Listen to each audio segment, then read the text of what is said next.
If you ever needed a 30-second summary into just how devoid of any sense Donald Trump is when it comes to the history of our own country, here you go. I have ideas as to what to do, but I haven't made a final. I like to make the final decision 1 second before it's due, because things change. I mean, especially with war. Things change with war. It can go from one extreme to the other. War is very bad. There was no reason for this to be a war. There was no reason for Russia, Ukraine. A lot of wars there was no reason for.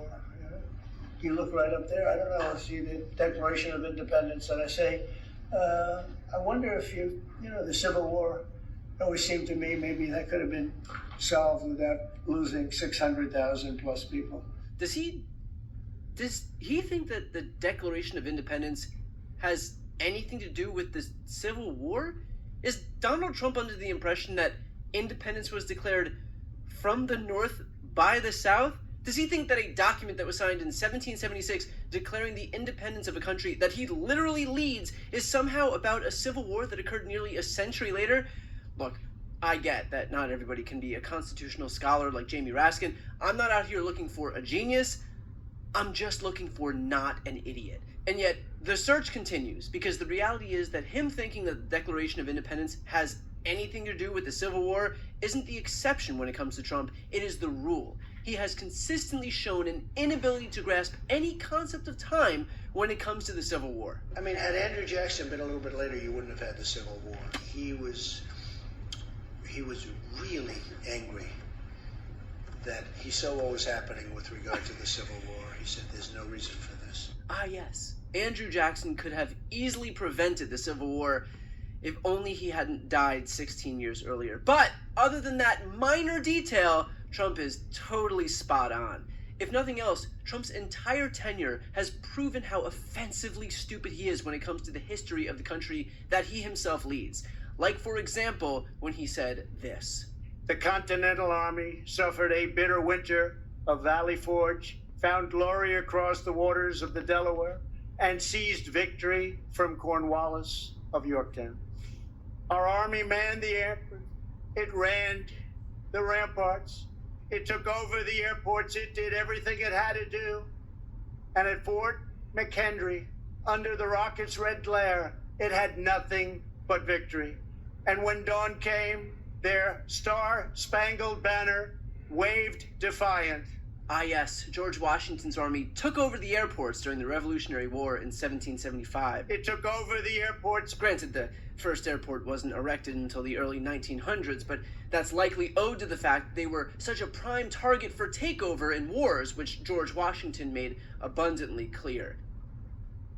Or, how about this? I am very proud now that we have a museum in the National Mall where people can learn about Reverend King, so many other things. Frederick Douglass is an example of somebody who's done an amazing job and is being recognized more and more, I notice. I'll tell you what, I absolutely love the use of the present tense here. This dude 1000% thinks that Frederick Douglass is still alive and wasn't an abolitionist that died in 1895. Donald Trump is 5 minutes away from appointing Frederick Douglass to a nice cushy role inside the White House. Maybe Housing and Urban Development Secretary, which is where he puts his token black hires anyway. Although generally those hires are, at a bare minimum, alive. Here's another gem. If we didn't close up our country, we would have had 1.5 or 2 million people already dead. We've called it right. Now we don't have to close it. We understand the disease. Nobody understood it because nobody's ever seen anything like this. The closest thing is in 1917, they say, right? The great pandemic certainly was a terrible thing where they lost anywhere from 50 to 100 million people.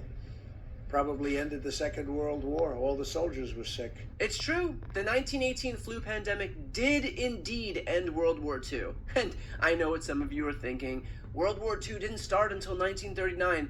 It is that exact type of restrictive thinking that shows why you all can't be president. You see, true leadership comes from one's ability to chart your own course and think critically about, I'm sorry, I can't even continue this anymore and justify any of this. Donald Trump is a fucking moron. And we can't forget when Trump does his best to clap back during a negotiation by delving into his wealth of historical intelligence. Sources say the president had a contentious phone call with Canadian Prime Minister Justin Trudeau over the tariffs and that the administration is putting on Canada's steel and aluminum. According to sources, Trudeau pressed Trump on how he could justify the tariffs as a quote-unquote national security issue.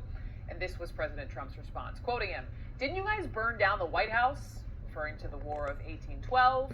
However, once again, President Trump got his history a bit wrong. That arson was actually referring to the one committed by the British, and it was done in retaliation for an attack on land that ultimately became part of Canada. Ah, yes, who can forget when Canada famously, let me consult my notes here, burned down the White House. Yeah, nothing like using history for negotiating leverage, even if its accuracy is a little bit in doubt. And look, I could go on and on and on, but for fear of making all of us just too dumb by virtue of listening to this guy, I think it's probably better that we cut our losses here. There is a non-zero chance that just watching footage of Donald Trump speaking about US history is burning off brain cells in real time. The sad reality is that this presidency is a masterclass on the virtues of idiocy in today's Republican Party. You get rewarded for trafficking in straight-up ignorance, whether about the history of our own country, or science as it relates to climate change, or medicine, or economics as it relates to these disastrous trade wars, or diplomacy as it relates to our global relationships. Donald Trump's presidency is scientifically engineered to be wrong on literally everything he touches. We will leave this presidency yet again with an economy that is worse off, a jobs record that is anemic, a manufacturing sector that is contracting, global relationships that have suffered, and fewer Americans who have health care. Maybe, just maybe, we should not reward someone who is not only the dumbest person in the room, but also the loudest. Stupid and confident are, it turns out, a very dangerous combination. And this presidency is a testament to exactly that. Battle of Gettysburg, what an unbelievable, I mean, it was so much and so interesting and so vicious and horrible and so beautiful in so many different ways. It represented such a big portion of the success of this country. Gettysburg, wow.